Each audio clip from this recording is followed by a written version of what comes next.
de Itinga. Ela mandou a pergunta pelo Facebook. Governador, eu não entendo muito de política, não entendo, mas estou confusa com esse assunto do valor da gasolina que estão falando e o preço dos combustíveis. O senhor pode deixar a gasolina mais barata?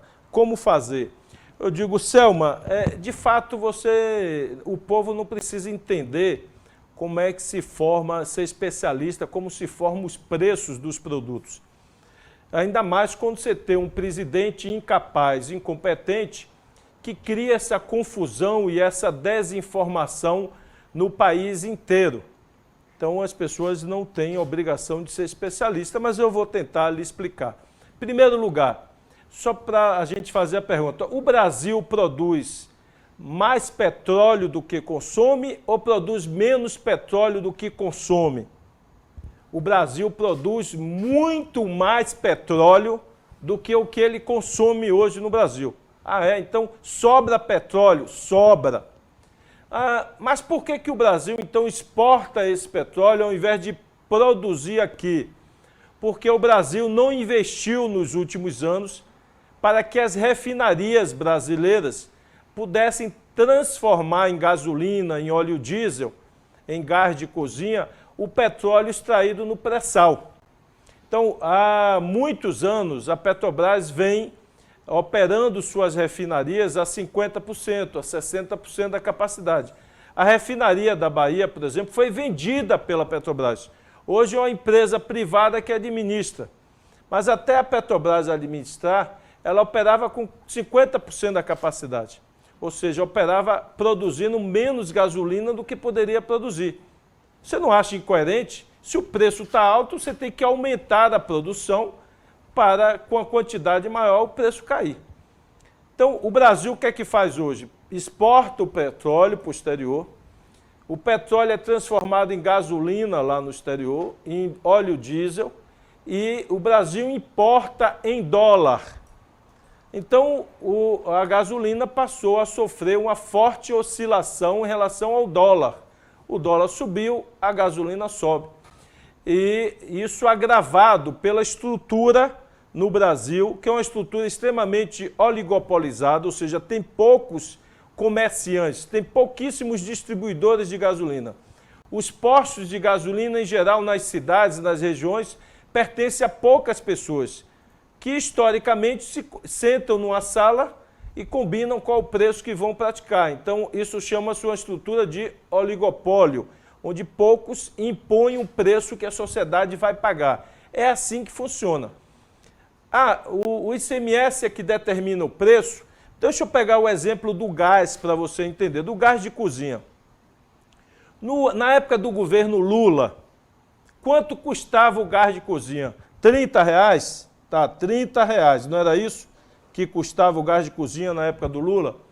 Quanto era o imposto que o povo pagava? Dos R$30, 12% é o ICMS do gás de cozinha. Então, dos R$30, R$3,60 é que era o preço do ICMS. R$26,40 era o preço geral e R$3,60 era o preço do ICMS, o que dava R$30. Ou seja, se o gás de cozinha fosse hoje R$30, quanto é que você estava pagando de ICMS? R$3,60. Quanto é que está custando hoje o gás de cozinha em muitas cidades? 150. Então, quem botou o preço em 150 foi o ICMS. Se a Petrobras vendesse hoje o gás de cozinha por R$20, sabe quanto você estava pagando de ICMS? R$2,40. Pronto, esse é o debate. Agora eu pergunto a você, o dinheiro que entra de ICMS, ele vai para quê? 27% vai para a educação, para manter as 4 universidades que a Bahia tem, para manter o salário dos professores, para manter as escolas funcionando. 15% vai para onde? Para os hospitais, para pagar o salário dos médicos, dos enfermeiros, para manter os 56 hospitais que o governo do estado tem, para pagar o salário dos policiais militares, dos policiais civis. Então, essa é a questão. E o presidente, mais uma vez, ele quebrou o país e agora está querendo quebrar as prefeituras e os estados.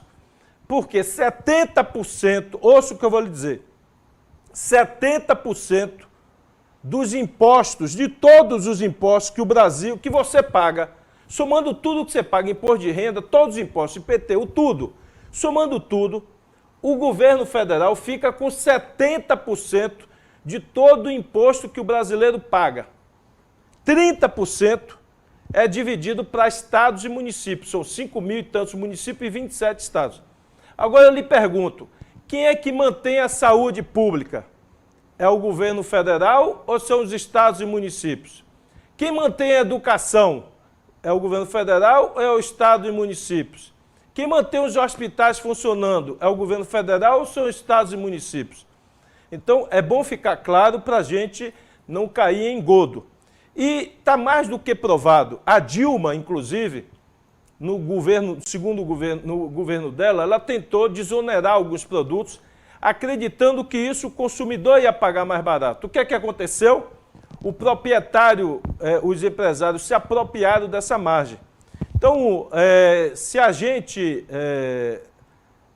não prestar atenção, vai faltar dinheiro para comprar remédio para os hospitais, para pagar o salário dos policiais, vai faltar dinheiro para pagar salário de professor, para manter o serviço público funcionando e vai sobrar lucro para os acionistas da Petrobras e o lucro dos postos de combustível e das distribuidoras de combustível vai aumentar. E você não vai ver nenhum benefício na bomba de gasolina. É isso que vai acontecer. Então, mais uma vez, o presidente cria um mar de confusão. Ele que quebrou o país, não sabe governar, agora quer arrebentar o funcionamento dos hospitais, da segurança pública e da educação no país inteiro com essa bagunça que ele quer fazer junto com o Centrão. O Centrão controla 20 bilhões de reais. Já seria uma boa contribuição se o Centrão, ao invés de torrar 20 bilhões de reais, pegasse esse dinheiro para botar numa câmara de compensação para tentar controlar o preço dos combustíveis. Mas esse, infelizmente, é um debate que só afunda o país e eles vão, na minha opinião, arrebentando com extrema irresponsabilidade as contas públicas e o Brasil chegará ao final do ano completamente estraçalhado. Não basta quebrar o país, eles agora querem estraçalhar estados e municípios. Henri Leão, governador, vamos investir na segurança.